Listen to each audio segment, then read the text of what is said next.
Why did the trainer smirk when she stepped onto the firing line? Maybe he'd already decided what kind of soldier she was: small frame, quiet tone, a girl in a place that still whispered "prove yourself" in every echo. Sarah Martinez didn't look like the kind who broke records. She looked like the kind who got underestimated. That morning, the sun rose hard over the base, white light bouncing off the concrete range, the air humming with nervous breath and boot scuffs. 30 recruits stood lined up under the unforgiving heat, and not one of them realized that today would burn itself into legend. Sarah's palms were dry, her pulse steady, but inside she was holding her grandfather's voice close like armor. Confidence comes from preparation, miha, not bravado. Just know what you're capable of and let them see it when it counts. At 19, she was younger than most. Too young, some said. Too composed, others whispered. She, grown up different, while her friends learned to dance and scroll through dreams on phone screens, she learned to breathe through the trigger pull, to feel the wind through her fingertips. The range had been her sanctuary. Her grandfather, her first instructor, her quiet hero. Now she stood where heroes were made or broken, a military training facility buzzing with new faces, clipped commands, and the smell of gun oil thick in the air. "Listen up, rookies," barked Sergeant Miller. His voice hit like gravel and thunder slicing through the chatter. "This isn't your grandpa's backyard range. Today we separate the wheat from the chaff. You think you can handle a real weapon, you better prove it." Sarah lifted her eyes to the man. Miller was the kind of instructor people whispered about: 20 years in uniform, a reputation carved from sweat and intimidation. Rumor said he didn't believe women belonged on the firing line. She believed in showing, not arguing. One by one, he called names. The sound of each shot followed, some sharp, some shaky. Each miss carried its own kind of silence. And then, Martinez Sarah. Her name cut through the air like a command she'd been waiting her whole life to hear. She stepped forward, posture straight, every movement deliberate. The world seemed to narrow down to her boots, the dust, the line, and the man with the clipboard. Miller's eyes traveled from her boots to her face, pausing somewhere in the middle as a smirk curved his lips. "Well, well," he said, "another little girl who thinks she can play soldier. Tell me, sweetheart, ever even held a real rifle before?" The laughter that followed was quiet but sharp enough to cut. Sarah felt it, like static against her skin, but she didn't flinch. "Yes, sir," she said, calm, even. "I've been shooting since I was 8. My grandfather taught me. Marine sniper, Vietnam." A flicker, maybe surprise, crossed his face. Then it vanished. "Is that so?" he muttered. "Let's see if Grandpa's little princess can hit something that matters." The group shifted, sensing blood in the air. Sarah stood still. Only the smallest breath escaped her lips. She'd been here before, not the base, but the feeling. The doubt, the testing, the quiet judgment. Miller turned to the weapons rack. His hand hovered, then moved to a rifle that looked slightly off from the rest. Older stock, metal dulled unevenly. He gripped it like a magician hiding a card trick. When he turned, that smirk was back.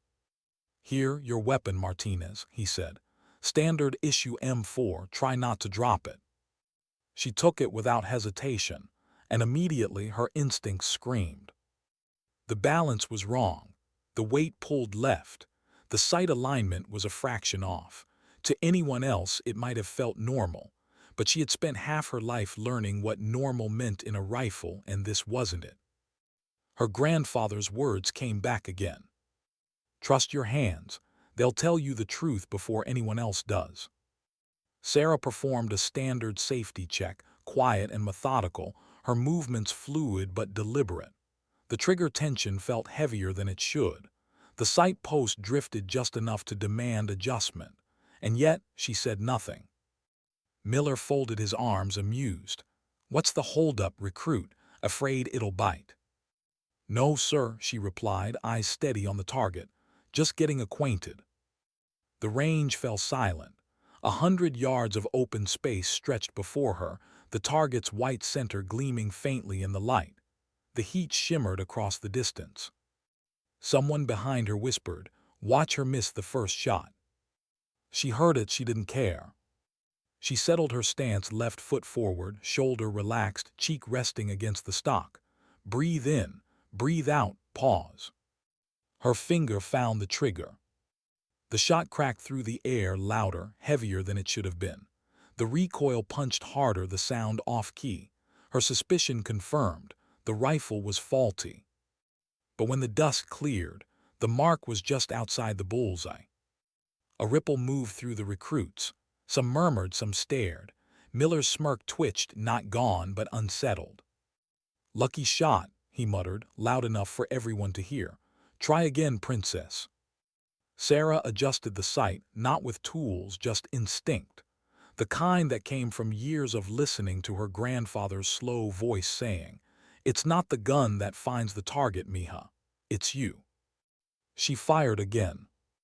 This time, the bullet kissed the edge of the red. A deeper silence fell over the range. Even the wind seemed to stop watching. She adjusted once more, the faintest twist of grip, a slight lean into the shoulder, and squeezed the trigger for her third shot. The sound, the rhythm, the breathing, it all came together. When the dust cleared, her third mark tightened the grouping into a pattern too consistent to ignore. "Holy," someone whispered. Sergeant Miller's jaw clenched. He had given her the base's notorious problem rifle, a weapon with a bent barrel, misaligned sights, and a trigger tampered just enough to ruin precision. He'd used it for years to humble recruits. No one had ever scored above minimal pass range with it. Until now. Her fourth shot hit closer still. Her fifth, tighter than a coin's width. By now, even the instructors who had drifted nearby to watch were silent, faces unreadable, eyes glued to the target. Miller's smirk was gone. The sixth and final round.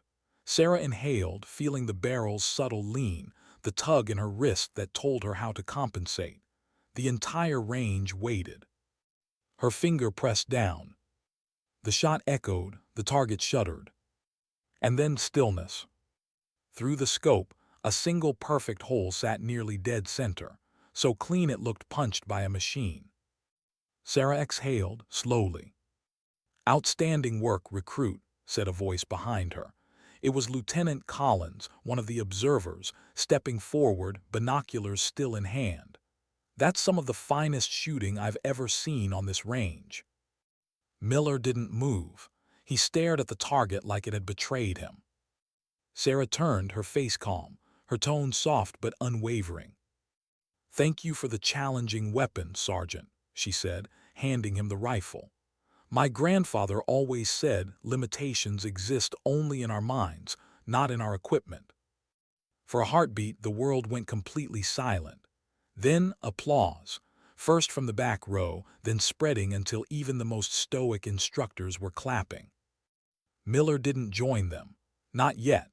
He just looked at her, and for the first time in years, he wasn't sure if he'd just witnessed luck or something rarer.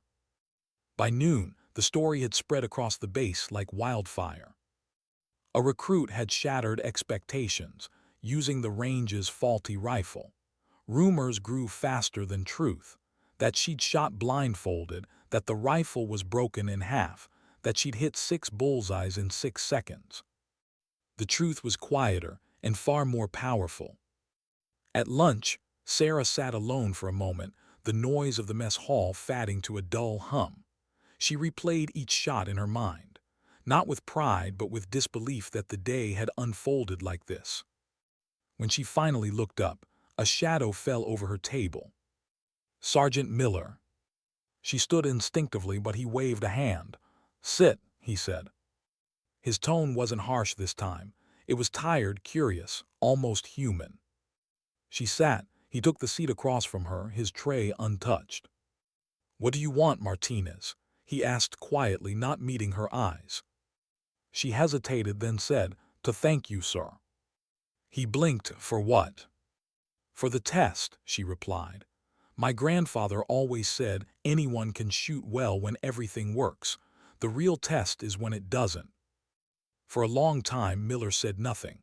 Then, almost reluctantly, he asked, "You knew the rifle was bad?" "From the moment I picked it up." "Then why didn't you say something?"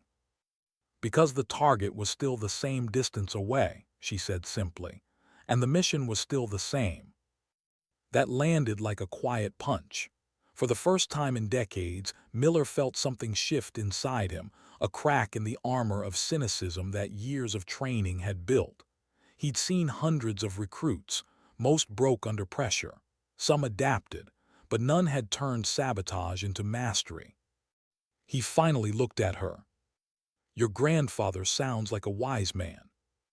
"He was," Sarah said softly. "He always said the weapon doesn't make the soldier makes the weapon." When she stood to leave, he didn't stop her. He just watched her walk away, wondering if maybe, after all this time, he'd finally met someone who reminded him what the job was supposed to be about. Outside, sunlight flashed across the range where 6 holes still marked the target board, each one a story, each one a question. And the quiet answer that followed. Sometimes strength doesn't shout. Sometimes it just fires true. How fast does a rumor move through a military base? Faster than sound, faster than truth. By the time Sarah stepped outside that afternoon, her name had already become a whispered challenge in every corridor. The recruit who'd beaten the impossible rifle. The girl who'd made the sergeant go silent. She didn't believe any of it. She just wanted air. The sun had shifted low across the range, and the smell of dust and cordite lingered, that strange perfume of gunpowder and sweat. She could still hear echoes of the morning's shots, as if the sound had stitched itself into the air around her. It wasn't pride that filled her chest, it was relief, and something else, disbelief. Had she really done it, or had luck been merciful? But luck doesn't group 6 shots within the width of a coin. As she walked toward the barracks, small groups of recruits nodded, some clapping her shoulder, others whispering her name with quiet awe. She smiled, uncomfortable but grateful. They didn't know what that morning had really been, not a triumph, but a test she hadn't asked for. Inside the mess hall, the noise felt different now, a rhythm she wasn't used to being part of. She found a table near the corner, trying to disappear into her tray of food, but conversation swelled around her anyway. "Did you see her target? She was using that rifle. No one ever hit center mass with that thing." She wanted to tell them to stop, to say that it wasn't about talent, it was about time, years of quiet training beside an old man who believed patience was stronger than pride. But she stayed silent, let them talk. Then a new voice, lower, steadier, unmistakable. "Room for one more." Sergeant Miller stood with his tray, eyes uncertain. The same man who'd mocked her that morning now waited like someone unsure whether he had the right to sit. Sarah nodded, "Of course, sir." He set the tray down slowly, as though it might detonate. The sound of metal against plastic filled the pause. For a while neither spoke, forks clinked around them. Finally he said, "You embarrass me out there." Sarah froze. Her first instinct was apology, but then she caught his expression, not anger, something else. Maybe respect, buried under the gravel of his tone. She met his gaze evenly. "That wasn't my intention, sir." "I know." He pushed his food around absently, his voice softer now. "That rifle you used, we keep it as a warning for arrogance. Every recruit who thought they were special got a turn with it. They all missed. You didn't." She stayed quiet, letting him talk. "I wanted to see what you'd do when everything went wrong," he admitted. "Turns out you reminded me why I started teaching in the first place." Sarah studied him. He looked older now, less like the Iron Sergeant and more like a man carrying years of command decisions he'd stopped questioning. "I didn't mean to prove anything," she said. "I just didn't want to quit." "That's exactly why you did." He finally smiled, the smallest, tightest smile. Your grandfather, he taught you well. The mention of her grandfather cracked something warm inside her. She could almost smell the faint scent of his old flannel, the tobacco, the gun oil on his hands. Miha, your shot isn't about the trigger. It's about your heartbeat. If you can steady that, you can steady the world. I wish he could have seen today, she said quietly. Miller nodded, so do I. For the first time since arriving at the base, she felt seen, not as a curiosity or a girl trying to fit in, but as a soldier. When she returned to her bunk later that night, the stars were out, sharp and cold against the black sky. She lay on her cot, staring at the ceiling, the muffled laughter of recruits echoing through the hall. Her hands ached faintly, her muscles sore. She thought about the rifle, how wrong it had felt, and how somehow it had become an extension of her will anyway. Maybe that was what strength really meant. Not winning when everything was perfect, but finding calm when nothing was. She fell asleep with that thought still circling her mind. The next morning, base life resumed its rhythm, whistles, commands, boots on concrete. Sarah joined the drills, same as everyone else, but something had shifted. When people looked at her now, they didn't see a rookie. They saw a story. By mid-morning, a call came down from the command office. Private Martinez, report to Colonel Harrison's quarters immediately. Her pulse kicked, the colonel. No one got called there unless they'd either done something very wrong or something impossible. She arrived within minutes, uniform sharp, boots spotless, heart hammering. The colonel's office smelled of coffee and discipline, old leather, papers stacked in precise order, a single window framing the range outside. Colonel James Harrison looked up from a folder when she entered. His eyes were gray, sharp, calm, the kind that had seen too much and forgot nothing. At ease, Private, he said, motioning for her to sit. She did back straight, hands folded on her knees. He flipped open a file, her name printed across the top. You've caused quite the stir, Martinez, he said, his tone neutral but curious.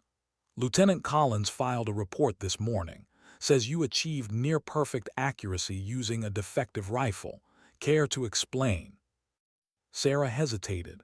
Sir, I was given a weapon that appeared to have issues. I did my best to adjust. Adjust, Harrison repeated, as if testing the word, and in doing so broke the range's accuracy record for a recruit evaluation. Sir, she said softly, I didn't mean to make a scene. Good, the colonel said, because you made history instead. He leaned back, studying her like a puzzle piece that didn't fit where protocol expected. You remind me of a few soldiers I've known, he said, ones who didn't need the perfect rifle to hit their mark. He closed the folder. I'm authorizing an evaluation for the Advanced Marksmanship Program.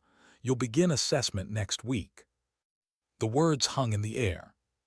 Sarah blinked. Sir, I thought that program was reserved for soldiers with field experience, he finished. Yes, but sometimes exceptions are made. Talent like yours shouldn't sit idle. She swallowed hard, unsure whether to thank him or question the reality she'd just stepped into. When she finally managed to speak, her voice was low. I won't let you down, sir. Harrison nodded once. See that you don't. That night, Sarah called her grandfather. He answered on the first ring, his voice worn but steady. Sarah, you sound different. What happened? She tried to keep her voice level. I've been recommended for advanced sniper training, abuelo, colonel's orders. For a moment, only silence. Then, a shaky laugh, the kind that comes from pride held back by disbelief. Miha, you've made your mark already. I just wish you could have seen it, she whispered. He chuckled softly. I didn't have to. I knew it the day you first picked up that rifle. You held it like it was part of you. She smiled, tears blurring the edge of her bunk lamp. I just kept hearing your voice in my head today about patience, about the heartbeat. And did it help? It always does. He paused, then said, "Remember this. The diamond and the coal are made of the same thing. The difference is how they handle pressure. You've always been my little diamond."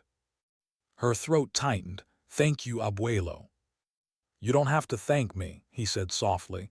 "Just keep aiming true." Days passed like a quiet storm. Paperwork, reassignment briefings, packing. The whispers continued through the halls, some supportive, others jealous. But Sarah stayed grounded. Her focus was forward. On the morning of her departure, she stood once more at the range. The target still hung at the far end, patched over, but faint marks of her shots remained. Miller approached from behind, his shadow falling beside hers. He was carrying a small box. "I thought you might want this," he said, holding it out. Inside was a single bullet casing, polished clean, engraved with the date of her evaluation. "From the rifle you used." Sarah looked up at him, surprised. "You kept it." "I did. You taught me something that day," he said, his tone low. "That leadership isn't about breaking people. It's about finding the ones who can't be broken." For the first time, she saw something like humility in his eyes. "Thank you, sir," she said quietly. He nodded. "Make us proud, Martinez." As she turned toward the waiting transport, the bass behind her buzzed with its usual noise. But to her, it felt different now. Not a place she was leaving, but the beginning of something larger. She had come to prove herself. Instead, she had proven something else, that resilience isn't loud. It doesn't argue, it doesn't boast. It simply acts. And when it does, the world notices. What does it feel like to start over at the bottom again, right after you've touched the top? For Sarah Martinez, it felt like walking into a storm she couldn't see, only feel. Fort Bragg didn't welcome anyone, it tested them. The air itself felt heavier here, humid, electric, like the ground was waiting for you to prove you belonged on it. The base stretched out in disciplined rows of barracks and training fields that smelled of sweat, gun oil, and history. Everywhere she looked, soldiers moved with precision, confidence, and quiet menace. This was not the marksmanship range anymore. This was the crucible. The place where soldiers either became legends or ghosts. She stepped off the transport truck with one duffel slung over her shoulder, her grandfather's old shooting medal tucked into her breast pocket for luck. The medal was cool against her skin, grounding her. Around her, 37 other candidates disembarked. Most were older men with years of service, ribbons and faces carved from experience. A few glanced at her and then looked away with polite disinterest. Others smirked. To them, she was a story, the rookie who'd made headlines for outshooting a base sergeant. To her, she was just Sarah, still trying to breathe in rhythm. A sharp voice cut through the noise.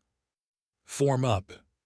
Sergeant First Class Robert Chen stepped into view, moving with the calm confidence of someone who had nothing left to prove. His reputation preceded him. 3 tour, confirmed kills in 3 different conflicts, and a record for long-distance accuracy that no one had come close to in nearly a decade. "Ladies and gentlemen," Chen began, his tone measured, unflinching, "welcome to the most demanding program in the United States military. Over the next 12 weeks, we will dismantle everything you think you know about shooting, about yourself, about survival. When you leave here, you won't just be marksmen. You'll be ghosts that breathe between seconds." He paced slowly before them. No yelling, no theatrics, just control. "Some of you are here because you've earned it," he continued. "Others are here because someone saw potential. But let me make this clear, none of you matter yet. Your past, your awards, your rank, your gender, means nothing here. The only thing that matters is whether you can hit what needs to be hit when lives depend on it." The words hit like quiet thunder. Sarah stood tall, hiding her nerves, though her pulse thudded in her neck. When Chen's eyes passed over her, they paused, just for a second, long enough to register curiosity, maybe recognition of the name in her file. But he didn't say anything, just moved on. The next 12 weeks would be her proving ground, Again. Day 1 began before dawn. Physical conditioning, obstacle courses that felt engineered by sadists, crawling through mud while rain hammered down, every movement monitored, every breath counted. Sarah wasn't the strongest. She knew that. Her smaller frame made some of the physical drills brutal, but she didn't stop. Every stumble was followed by another step forward. Every bruise became another reason to keep moving. By the end of the first week, several candidates had already dropped out, quit. Sarah didn't. What she lacked in strength, she made up for with endurance and precision. On the firing range, her scores began turning heads. She wasn't just consistent, she was unnervingly consistent. While others measured wind, she felt it. While others calculated, she listened, to rhythm, to silence, to intuition. Her grandfather's words lived in her head like scripture. A bullet doesn't travel alone, miha. It dances with the air, with time, with your own heartbeat. Respect that dance, and it will carry you true. It was during one of those training sessions that Chen called her out. Martinez, he said after the final round, stay behind. Her stomach tightened. She'd shot well, better than well, but his tone gave nothing away. The others packed up and left, a few throwing curious looks over their shoulders. When the last one was gone, Chen stepped forward, his arms folded, gaze fixed on her target, a grouping so tight it looked like one enlarged whole. Your performance today was exceptional, he said simply. 800 meters crosswind, variable gusts. You adjusted before the wind even changed. How? Sarah hesitated, unsure how to explain something that wasn't purely science. I didn't really calculate it, sir, she said. My grandfather taught me to feel the wind, to sense how it moves. I adjusted by instinct. Chen studied her, his eyes unreadable. Instinct is good, but instinct can lie. Knowledge doesn't. I want you to spend extra hours this week on ballistic modeling. Use the computer to confirm what you feel. Balance heart with math. Yes, sir. As she turned to leave, he spoke again. Martinez. She paused. Don't let anyone make you feel like you don't belong here, he said quietly. I've seen natural shooters before, a few in 15 years. You might be one of them. Don't waste it. Her throat tightened. She managed a steady, understood, sir, before leaving the range, her heart hammering in her chest. That night she called her grandfather. He answered with the same warmth that had always made her feel safe, even across the distance. How training, miha? Harder than anything I've done, she admitted. But I'm learning. My instructor, he's different, tough but fair. He sees what I've seen since the beginning, Eduardo said. You have something rare, Sarah, not just skill, focus. The kind that can't be taught, but remember, confidence is a muscle. Use it too little, it fades. Use it too much, it tears. Keep it balanced. I'll try, abuelo. Don't try, he said gently. Do. Weeks passed like blurred film reels, exhaustion, learning, failure, growth. She adapted. She learned to shoot in fog thick enough to swallow visibility, to account for humidity, terrain, mirage, to calculate angles from rooftops and cliffs, to move unseen, unheard. She became someone different, not colder but sharper. Every shot was now a story of discipline, not defiance. Her classmates began to respect her. Even those who doubted her now asked for advice. She helped them, patient, quiet, unassuming. It wasn't competition anymore. It was survival. By week 8, only half the original candidates remained. By week 10, that number fell to 11. And then came the announcement. The final evaluation begins in 72 hours, Chen said, his voice echoing through the briefing room. Everything you've learned comes down to this. Sarah felt a shiver run through her. The final test, the one they all whispered about, it wasn't just about shooting. It was about composure, strategy, endurance, and pressure. She'd come so far, but she knew one mistake could erase everything. That night, as she sat by her bunk polishing her rifle, Marcus Thompson, one of her closest allies in the program, sat beside her. He was older, louder, and endlessly optimistic. A farm boy from Ohio with a laugh that refused to die even during night drills. "Can you believe we're still here?" he asked, shaking his head. "From 38 down to 11, guess we did something right."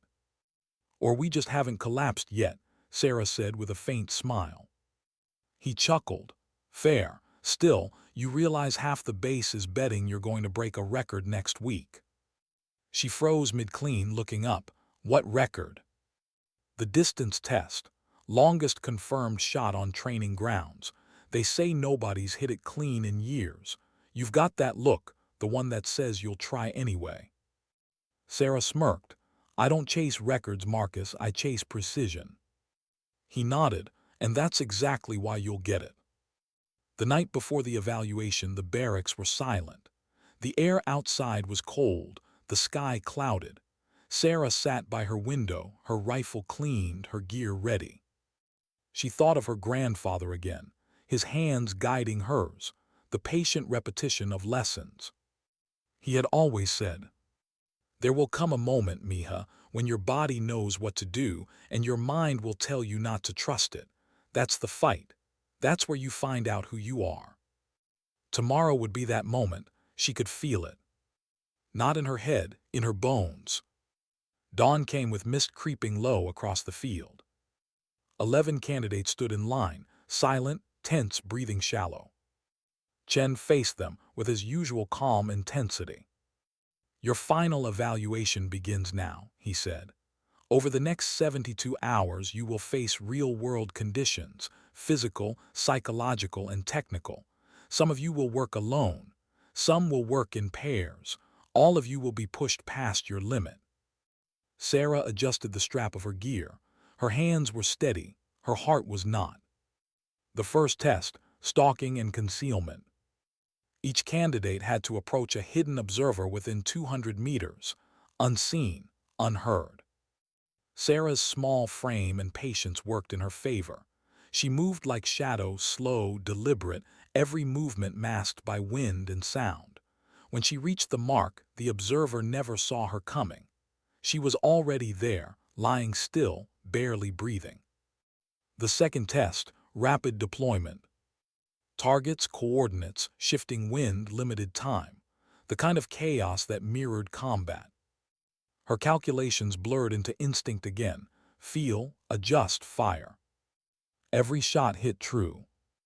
By the end of the second day, she was running on adrenaline and willpower.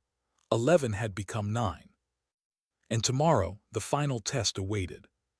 The one that would push them all beyond training, beyond theory, beyond comfort. They would be asked to do the impossible. To make the shot that separated marksmen from legends.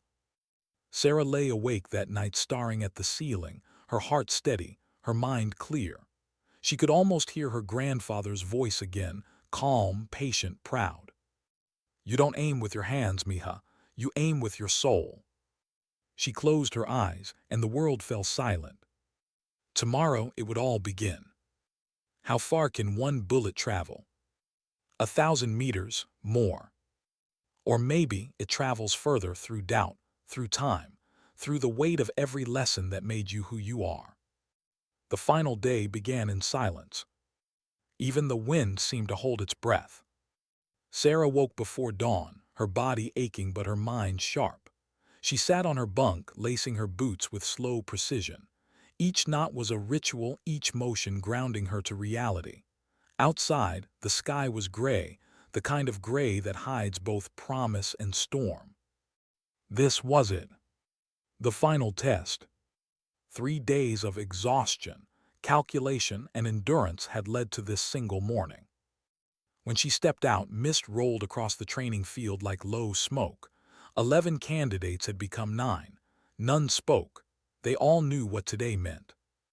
Sergeant First Class Chen waited at the edge of the range, clipboard in hand, expression carved in stone. He didn't need to raise his voice. His presence did it for him. "Today," he said, "you face the distance test, the farthest target we have, one shot, One chance, miss and it's over. Hit and you earn your badge. His tone was calm, but the weight behind his words was merciless. He pointed toward the horizon, where the land stretched flat and endless. That, he said, is 1,150 meters away. You can barely see it, but it's there, a dinner plate-sized target waiting to test your patience and your soul. A quiet ripple moved through the group. Even for trained marksmen, that distance bordered on the impossible. Wind, humidity, temperature, the Coriolis effect. At that range, even the Earth's rotation came into play.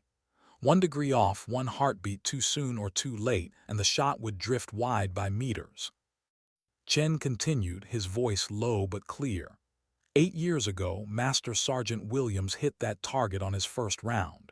It was the longest confirmed hit on base. No one has matched it since. Today, you will try. Sarah felt her stomach knot, her heart thudding quietly under her uniform. 1,150 meters. A number, a measurement, a wall. She tried not to think about the others watching, the instructors, the record keepers, the ghosts of those who'd missed before her. She just thought about her grandfather. When you hold the rifle, he'd said, you hold a conversation, the target doesn't move. You do, so listen. Listen until you know what it wants. One by one, the candidates took their turns. The air cracked with each shot. Some missed by inches, others by yards. A few came close enough to earn nods of respect but not the record. Marcus Thompson, her friend, stepped up before her. He closed his eyes, exhaled, fired.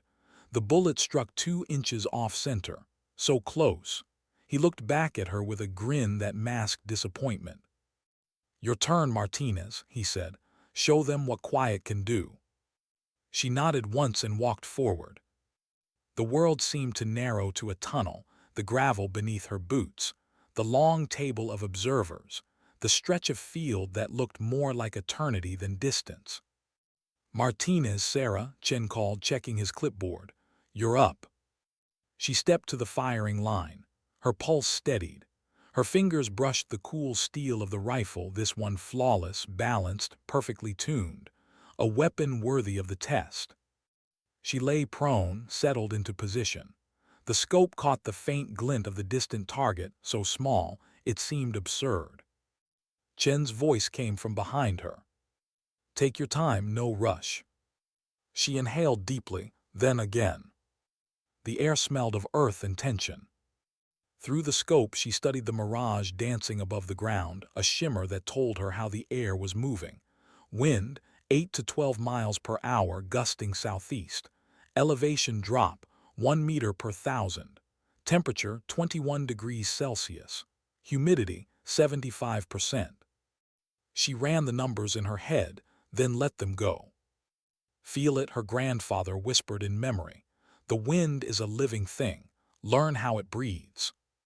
Her fingers moved over the scope adjustments, half-click right, 1/4 elevation up. Her cheek pressed gently to the stock. She breathed in rhythm, 4 counts in, 4 out. Around her, the world dissolved into silence. No sound, no audience, no doubt. Just the heartbeat. Her heartbeat. The one rhythm she'd carried from her grandfather's porch to this field of ghosts. She could almost hear him again, his old voice soft but certain. "This shot will tell you when it's ready, miha. Don't force it. Let it happen." And then, it happened. The wind shifted, light but decisive. The kind of movement you don't see, only feel against your cheek. Her finger found the trigger. Smooth, steady pressure, no anticipation, no hesitation. The rifle roared. Time fractured. The bullet carved through air and distance, invisible yet absolute. For a heartbeat, the world held its breath. Then, impact. A faint metallic ping echoed through the fog. Every head turned toward the range master who stood by the scoring scope. His face shifted, confusion, disbelief, awe. He adjusted the binoculars once, twice. Then his voice rang out. "Hit standby for scoring." Sarah remained perfectly still, her cheek still against the stock, her breathing slow. She didn't move until she heard it, the verdict. The radio crackled. Range command, this is post 1. Confirmed hit. Dead center. Repeat, dead center at 1150 meters. For a moment there was nothing. No cheers, no clapping, just stunned silence. Then the range erupted. Voices, footsteps, disbelief turning into applause. She blinked, lifting her head slowly from the rifle. Her vision blurred with tears she hadn't realized she was holding back. Chen approached, binoculars still around his neck, expression unreadable. He crouched beside her. "In 15 years," he said quietly, "I've seen some incredible shots, but that—" He paused, searching for the right word. "That borders on the impossible." She swallowed hard. Was it perfect? He smiled, just barely. It wasn't perfect, it was historic. He stood and called to the crowd, his voice booming over the range. "Ladies and gentlemen, new base record. Private Sarah Martinez, first round hit. 1,150 meters, dead center." The applause that followed wasn't polite, it was thunder. Even the stoic instructors were clapping. Marcus whistled from the sidelines, shouting, "I told you she'd do it." Sarah stood slowly, shoulders square, rifle in hand. It felt like a dream she hadn't dared to have. The same range that had tested thousands before her now echoed with her name. Chen handed her a framed certificate, still warm from the printer, the ink barely dry. "In 15 years," he said again, "I've never seen anything like this. You didn't just break the record, you shattered it." Her hands trembled as she accepted it. Her voice, when it came, was barely above a whisper. "I just wanted to make my grandfather proud." "You did," Chen said, "and a lot more than that." That evening, word spread across Fort Bragg like wildfire. By sundown, soldiers from other units were walking past the range just to look at the target, the one clean hole that had rewritten the record books. The range master ordered it preserved and mounted in the base trophy case. When Sarah finally found a quiet corner that night, she pulled out her phone and dialed home. The line rang once. "Abuelo," she said softly when he answered, "I did it." A pause, then. "How far?" 1,150 meters, first round, dead center." On the other end, silence. Then his breath hitched, a trembling, tearful laugh. "Miha, you've made history. I just wanted to make you proud." "I've always been proud," he said. "But today, the world knows what I've known all along, that skill has no gender and heart has no limit." She wiped her eyes, smiling through the tears. "I wish Grandma could have seen it." "She did," he whispered. "Trust me, she did." Later that night, as lights across the base flickered out one by one, Sarah stood alone on the empty range. The fog had lifted, and the stars hung bright above her, quiet witnesses to everything that had happened. She looked through her scope one last time, at the target barely visible in the dark. Somewhere deep inside, she knew this was just the beginning. She wasn't chasing glory. She was chasing precision, purpose, something purer than records. And in that silence, she realized something her grandfather had never put into words. Greatness doesn't arrive with applause. It arrives with calm. The kind that comes after the shot. What happens after you make history? The moment fades, the echo dies, and all that's left is silence. The kind that asks, "What now?" For Sarah Martinez, the applause on that range still rang in her head days later, but not because she wanted to relive it. Because she didn't believe it had happened. She'd spent so long trying to belong that she'd never imagined what it felt like to stand apart. The record was real. Her name was already inked into the training archives. The target, preserved under glass, hung in the base's Hall of Honor, a single clean hole surrounded by the words, "One shot, one chance, perfection." But the glory. It didn't feel like glory, it felt heavy. The morning after her shot, Sarah walked across the compound toward the main offices. Every face that turned her way felt different now, nods of respect, smiles that didn't carry mockery anymore. Some whispered, others saluted. She had been invisible once, now she couldn't escape the light. At first it felt good, then it didn't. Fame, even the small kind that lived within base walls, has a way of warping the air around you. People stopped seeing Sarah, they saw the story, the prodigy, the girl sniper, the symbol of something bigger than herself. But she wasn't a symbol. She was a soldier still trying to learn how to aim straight in life, not just on the range. Graduation day came under a wide blue sky. 11 candidates stood at attention, the survivors of 12 weeks of exhaustion, discipline, and precision. Each wore their dress uniform, polished boots gleaming in the sun. Family members lined the field, cameras flashed, pride hung thick in the air. Colonel Harrison presided over the ceremony. He moved down the line, pinning the coveted sniper badges onto each graduate's chest, the mark of elite status, earned by blood, sweat, and near-mad persistence. When he reached Sarah, the crowd hushed. "Private Martinez," he said, voice carrying across the open field. "Your performance this week doesn't just represent personal excellence. It redefines what excellence looks like for this entire program." He pinned the silver badge to her uniform, slow, deliberate, with the gravity of something historic. Then he turned to the gathered soldiers. "Her record will stand as a benchmark for every future sniper trained here," he continued. "And her conduct under pressure with humility, precision, and integrity will serve as an example to all." Applause erupted. Cameras clicked. Sarah's eyes glistened as the colonel handed her a sealed envelope. Inside, he explained, was a personal commendation and a recommendation for immediate placement in an advanced reconnaissance unit. Her name, her record, her story, they were no longer just whispers. They were official. But even as she stood there smiling, saluting, she felt a strange ache inside. Pride and disbelief mingled with something deeper, loss maybe. Because the chase was over, and the silence after success is lonelier than failure. Her family was waiting for her after the ceremony. Her mother's hug came first, fierce, tearful, unrestrained.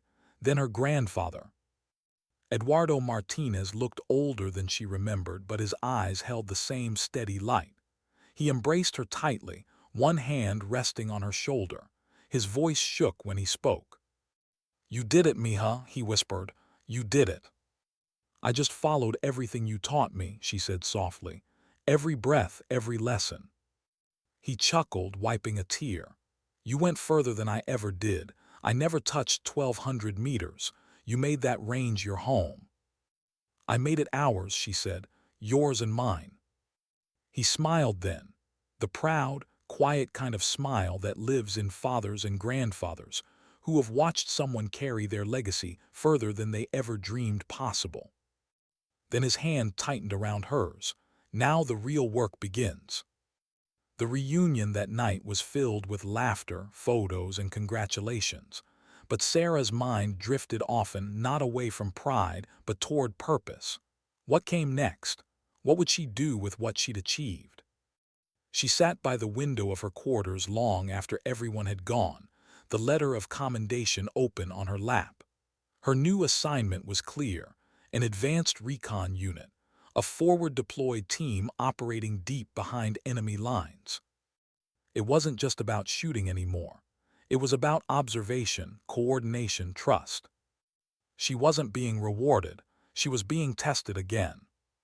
And that somehow felt right. The next morning, as she packed her gear, Marcus Thompson knocked on her door. He leaned against the frame, wearing his new badge, a grin half hidden under exhaustion. "So," he said, "how does it feel to be famous?" Sarah smiled faintly. "You tell me, you're talking to me differently already."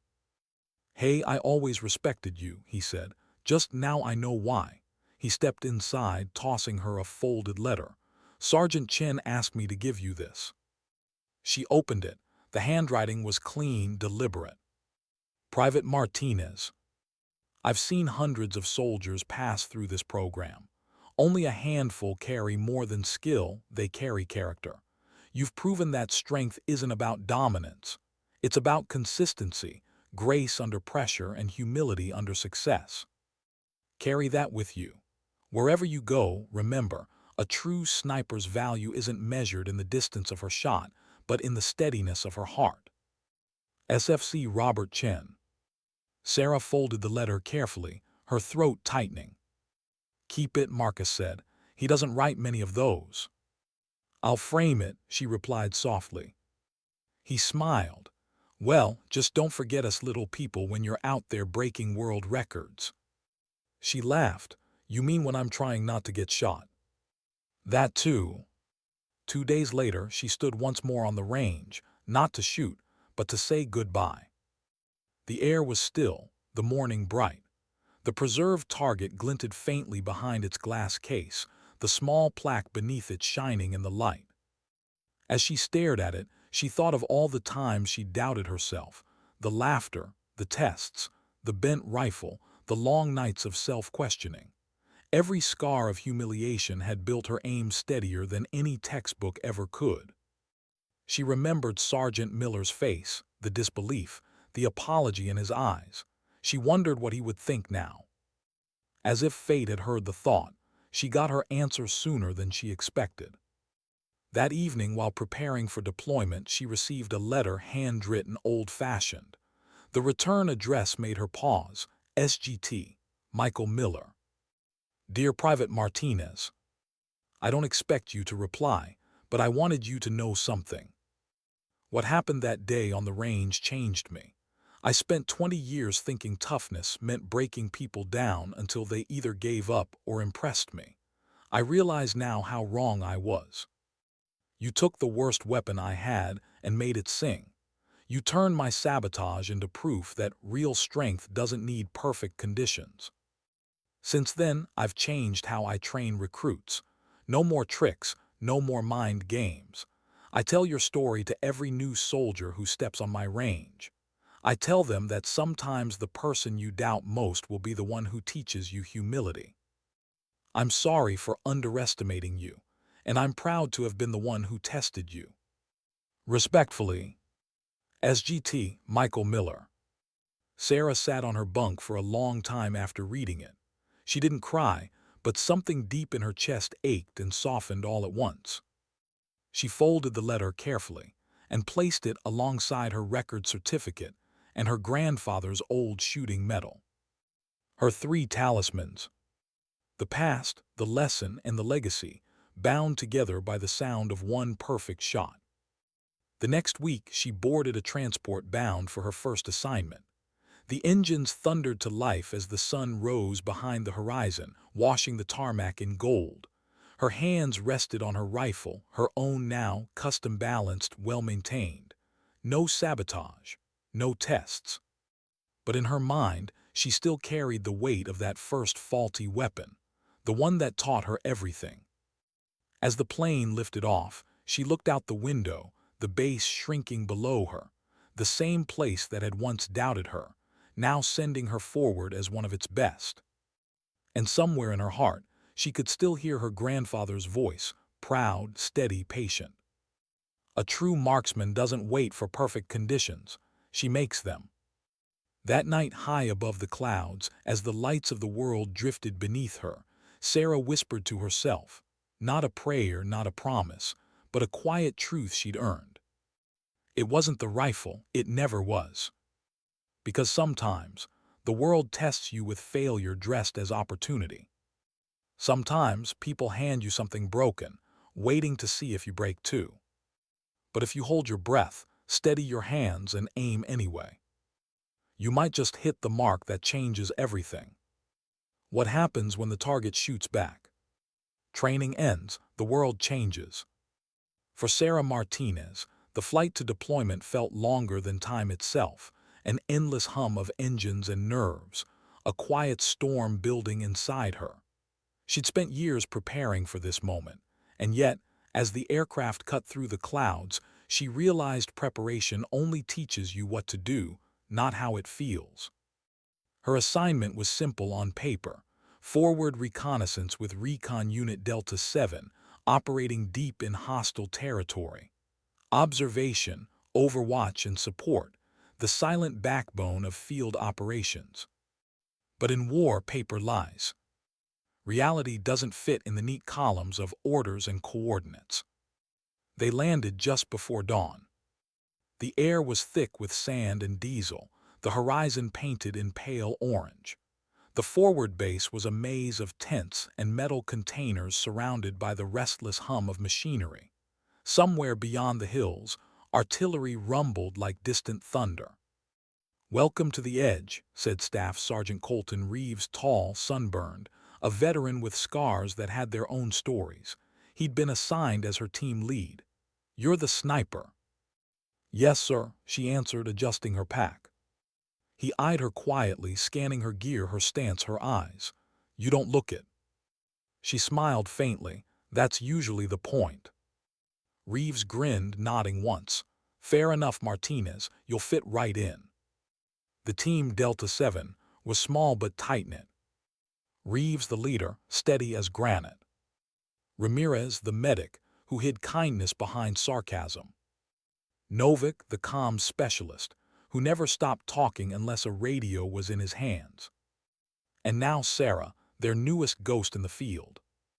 Their first mission came 3 days later: overwatch for a convoy resupply in a valley known for ambushes. The terrain was brutal: broken ridges, heat waves distorting the horizon, and a silence that never felt safe. Sarah and Novik climbed into a forward observation post before dawn, crawling through dust and jagged rock. She set up her rifle, her custom M2010, balanced perfectly, tuned to her breathing. From the ridge, the world unfolded below, the convoy moving like slow insects through tan dust, the sun rising behind them. "Anything?" Novik whispered. "Not yet," she murmured, scanning the ridgelines. Her voice was calm, steady, but inside, her heart ticked like a clock wound too tight. Hours passed. Sweat trickled down her spine. Her cheek pressed against the rifle stock, scope sweeping the distance. Every movement, every shadow, a question. Then she saw it. A flicker, a reflection. Barely visible, a glint of glass, sun on metal, high on the opposite ridge. "Contact," she whispered. "Ridge east, 200 meters above our elevation, possible optics." Novik froze, hands tightening around the radio. "Confirm." Sarah didn't blink. She exhaled, watching the shimmer again, and this time she saw it clearly. A rifle barrel, enemy sniper, wind steady at 6 knots cross. "Confirmed," she said softly. Reeves' voice came through the headset. "Engage at will." Sarah steadied her breathing, adjusted her scope, one click left, half down. The target was faint, a silhouette in the heat haze, blending with the rock. She could feel the sweat on her trigger finger, the heartbeat in her chest. She thought of her grandfather. "The shot will tell you when it's ready, miha. Don't rush it." And then it told her. The rifle barked. The echo rolled like thunder down the valley. Through her scope, she saw the enemy sniper's body slump sideways. The reflection vanished. "Target down," she said quietly. "Threat neutralized." "Copy that," Reeves replied. "You just saved a convoy." But Sarah didn't smile. She exhaled slowly, her hand trembling not from fear, but from realization. Training had never prepared her for this part, the stillness after a kill. The moment when silence isn't victory, it's aftermath. Novik looked at her, his chatter gone for once. "You okay?" "Yeah," she said after a pause. "I'm fine." But she was not yet. That night back at the forward base, she sat outside the tent cleaning her rifle. The stars above were cold and far away. Reeves approached, 2 cups of black coffee in hand. "Couldn't sleep either?" he asked. She shook her head. "It's different out here." "It always is," he said, sitting beside her. "Your first shot." She nodded. "Yeah." He took a slow sip, eyes on the horizon. They don't teach you about the silence, do they? No, she whispered, they don't. He nodded. Good, because that's silence. It means you still care. The day it stops bothering you, that's the day you lose yourself. Sarah looked at him, realizing she wasn't the only one carrying ghosts.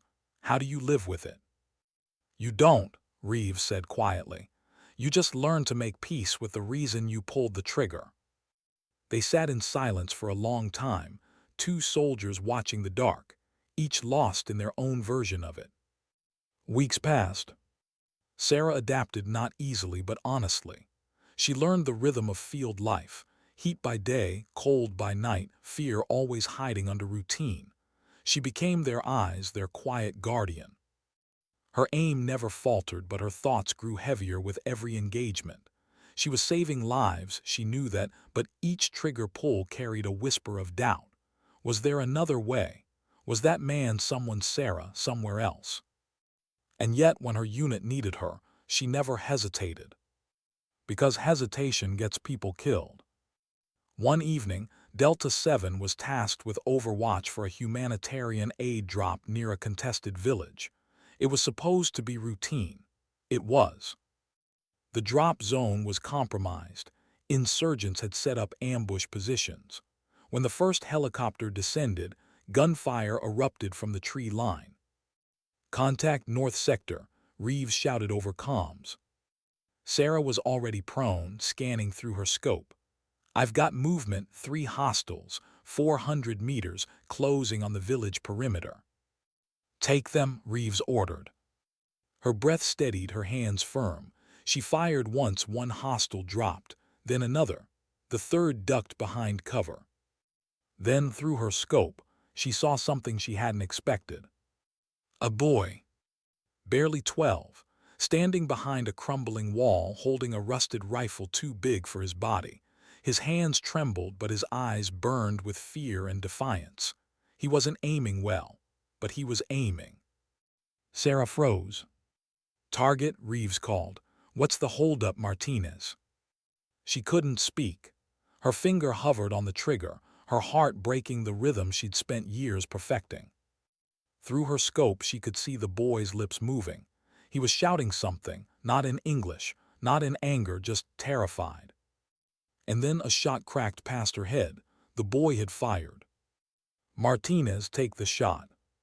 Her training screamed yes. Her soul whispered no. She adjusted 1 degree left, fired. The bullet hit the wall near his weapon, shattering the metal from his hands. The boy fell backward, unhurt but screaming, scrambling into the rubble. Target neutralized, she said softly, non-lethal. There was silence on the radio. Then Reeves' voice calm, low. Good call. She exhaled, hands trembling. She had bent the rule book, but she'd followed something truer, the instinct that separated warriors from machines. The firefight ended within minutes. The village was secured. The civilians were safe. But Sarah couldn't shake the image, the boy's face, the fear in his eyes, the moment when her choice had rewritten the mission. That night she sat alone outside her tent, watching the wind blow dust across the desert. Her grandfather's voice returned again, quiet as breath. The hardest part of shooting, Miha, isn't hitting the target. It's deciding whether you should. And that night, she finally understood what he meant. Weeks later, her actions during that mission reached command. Instead of reprimand, she received commendation for measured judgment under fire. Her story began to spread again, not as the sniper who broke records, but the soldier who showed restraint when the world demanded reflex. She didn't want fame. She wanted understanding and maybe forgiveness. But Reeves said something that stayed with her. You didn't freeze, Martinez. You decided. That's leadership. And leadership, she realized, wasn't about commanding others. It was about commanding yourself. Months later, when her unit rotated back stateside, she stood once more on familiar soil, changed in ways she couldn't explain. Her hands were the same. Her aim was the same. But her heart, it had learned the weight of every bullet. At the airport, waiting for the transport home, she took out her grandfather's medal. The medal was worn, the engraving faint. She smiled softly and whispered, "I get it now, abuelo. It's never about the rifle, it's about what you aim for." That night she wrote in her field journal, not a report, but a truth that came from somewhere deeper. Courage isn't pulling the trigger. It's knowing when not to. The rifle only speaks when the heart is certain.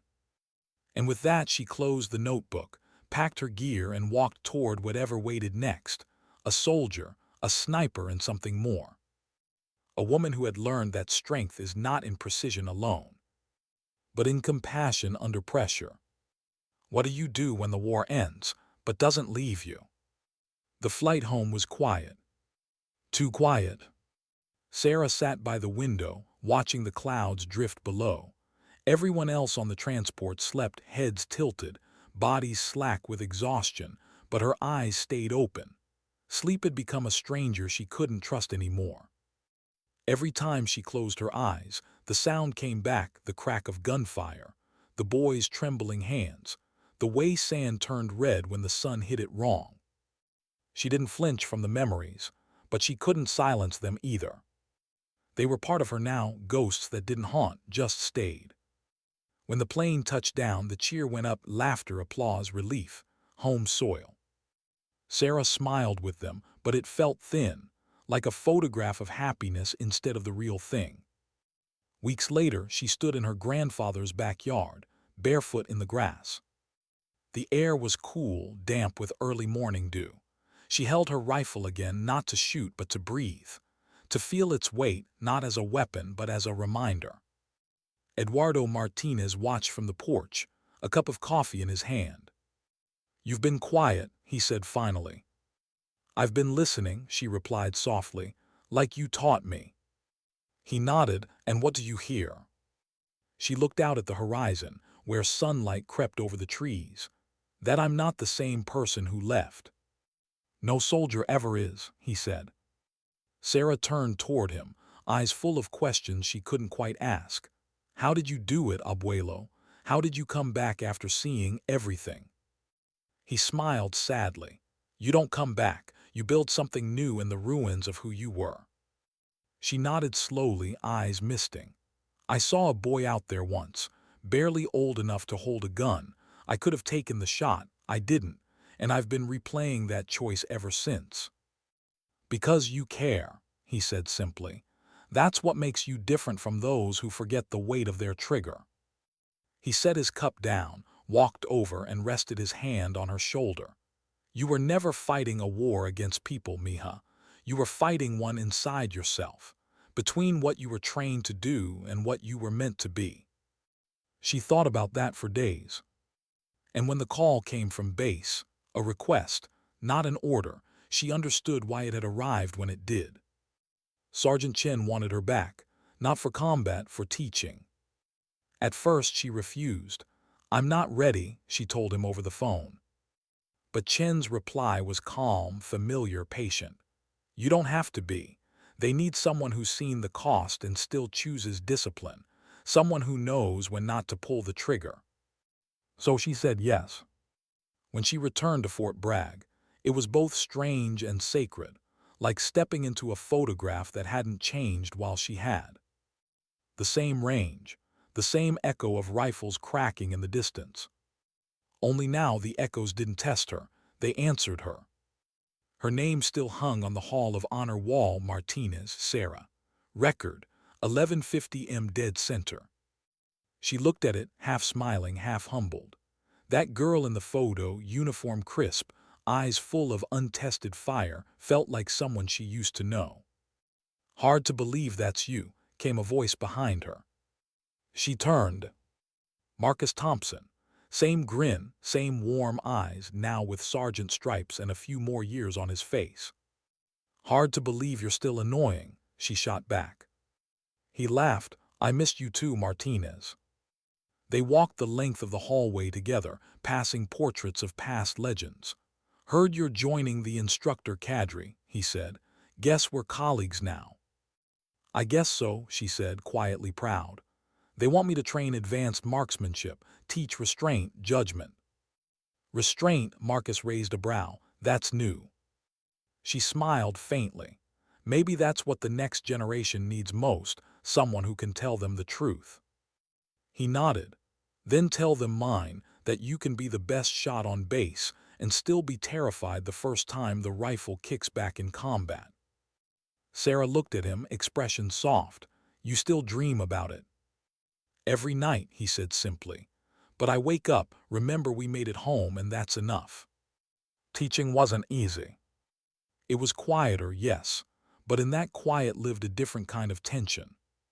She watched young recruits make the same mistakes she once did, rushing shots, chasing glory, measuring success in paper holes instead of self-control. She didn't yell, she didn't lecture. She simply stood beside them and said what her grandfather once told her. Don't fight the rifle, listen to it. Sometimes she'd pause behind a trembling recruit, whisper, feel the wind, count your heartbeats. The bullet's just a story you send out. Make sure it's worth telling. They listened, really listened. Not because she was the record holder, but because she spoke like someone who'd carried the silence after the shot and survived it. One afternoon, a young cadet approached her after training. He couldn't have been older than 19. Nervous, respectful. Ma'am, he said, can I ask you something personal? Of course. He hesitated. Did you ever miss? She looked at him for a long moment, then smiled softly. Yes, but not the way you think. He frowned, confused. What do you mean? I missed the chance to forgive myself sooner, she said. Every soldier does in some way.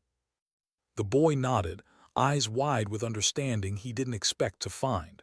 Thank you, ma'am.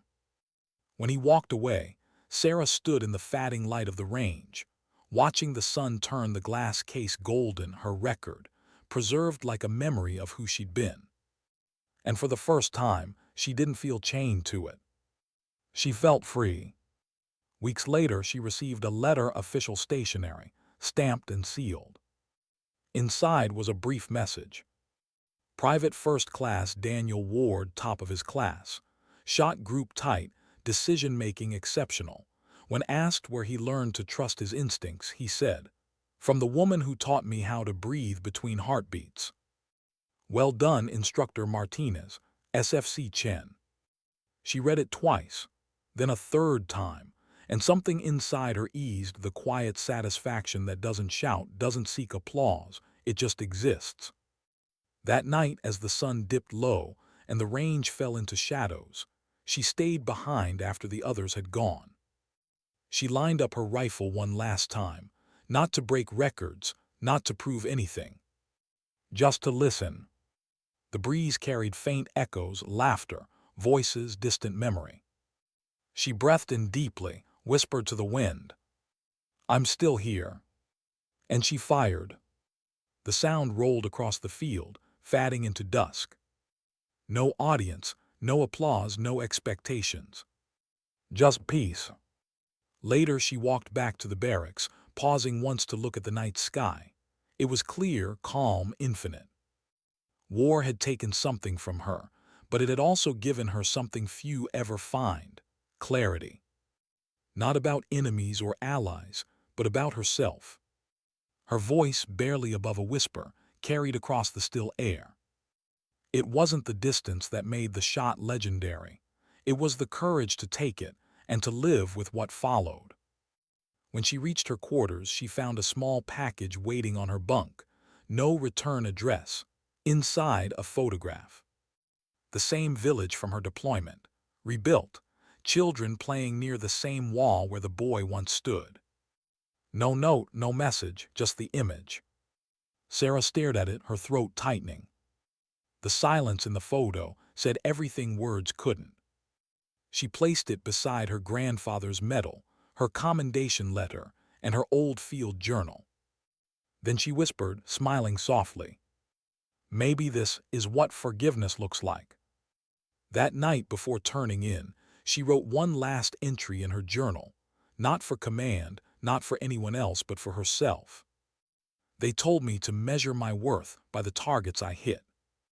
But life taught me to measure it by the ones I chose not to.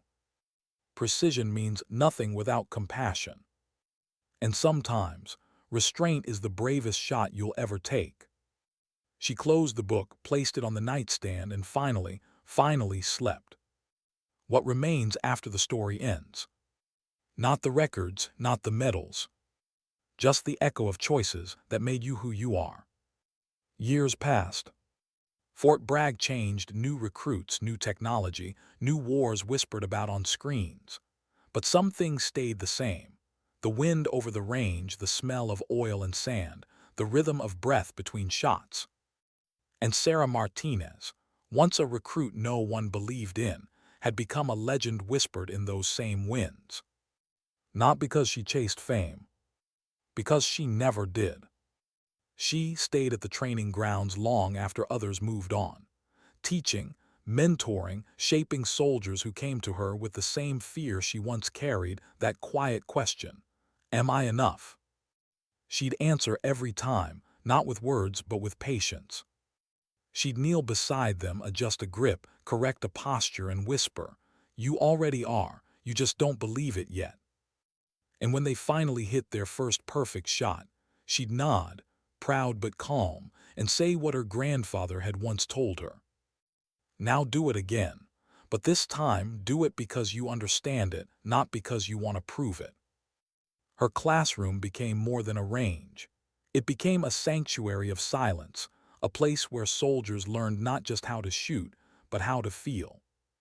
How to steady the storm inside before facing the one outside. She taught them wind patterns, range formulas, trigger discipline. But hidden between those lessons were the real teachings. That fear isn't weakness. That remorse doesn't make you broken. And that restraint is sometimes the sharpest weapon of all. On the anniversary of her record, the base held a small ceremony. No cameras this time, no press, just faces, young, old, familiar. Sergeant Major Reeves stood at the podium, his voice deep with years and memory. "Some soldiers leave their mark through war," he said, "others through peace. Martinez did both by showing us that precision without humanity is just calculation. She taught us that you can be lethal and still be kind." When he called her forward, Sarah stepped up quietly. She didn't wear her medals, just her uniform, clean and simple. Reeves smiled as he handed her a small plaque. "For 20 years of service, for every recruit who found courage under your voice."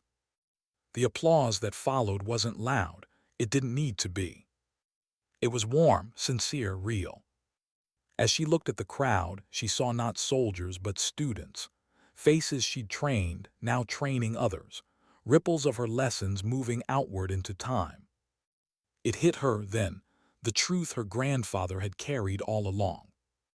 Legacy isn't something you leave behind. It's something you live every day in others. That evening, as the sun set over the range, Sarah walked alone to the glass case where her old record target still hung. The plaque beneath had gathered dust, but the words still shone faintly under the light. She smiled softly. "I almost missed you," she whispered. "It's been a while." Her reflection stared back, older now, calmer, wiser. The fire in her eyes hadn't dimmed, but it had changed. It was quieter, steadier.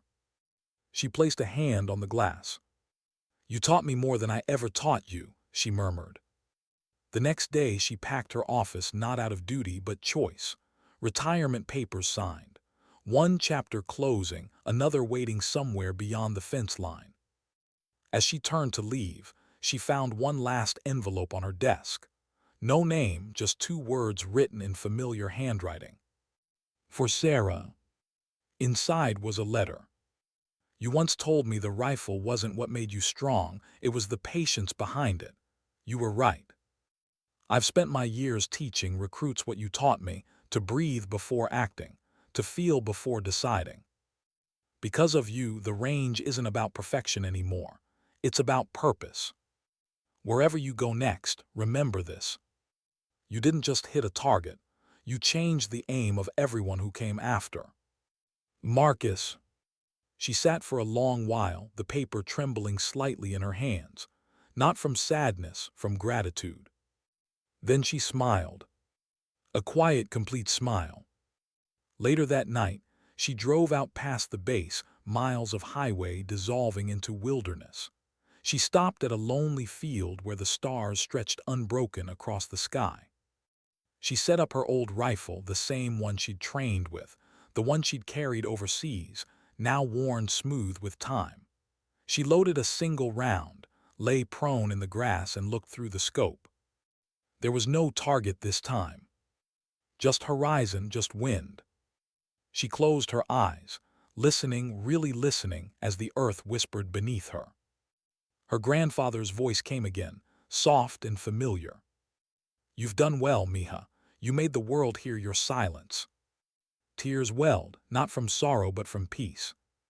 Because this time, there was nothing left to prove. She exhaled slowly, finger brushing the trigger.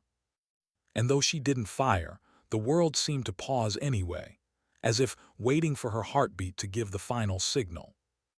When she opened her eyes, dawn had arrived. The horizon was painted gold, the world awake again. She stood, slung the rifle over her shoulder, and whispered. It was never about breaking records. It was about never breaking myself. She walked toward the rising sun, boots crunching softly in the dew, her shadow long behind her fading but never gone.